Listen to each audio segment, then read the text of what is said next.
Hey guys, in this video, I'll guide you through how to activate Gmail of Google Workspace in Squarespace DNS records. Alright, so let's begin with the video.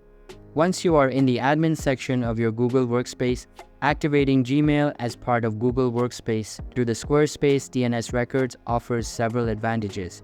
For example, Google Workspace, formerly G Suite, provides professional email addresses with your domain. This creates a more credible and trustworthy impression for your business compared to using generic email services to activate Gmail in Google Workspace through Squarespace DNS records. Start by navigating to the left side panel of your admin account. Click on Billing, then click on Account Settings and go to Domains. From there, click on Manage Domains.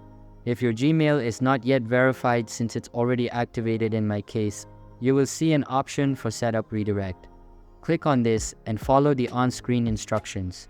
Next, go to your Squarespace account and access the account dashboard. From here, navigate to the Settings option, then go to Domains. Click on Get a Domain or alternatively click on Settings in the lower left corner. Select Domains and Emails and then choose Domains. Click on the domain you want to configure and then select the DNS option. In the DNS section, click on Edit. Proceed to the Custom Records section where you need to create the 5 records necessary to activate Gmail for Google Workspace and Squarespace DNS records. Follow the specific instructions provided for each record. You also have the option to configure Google Workspace directly by following the on-screen instructions. Once you have completed these steps, your Gmail will be activated. So that's basically how you can activate Gmail of Google Workspace in Squarespace DNS records.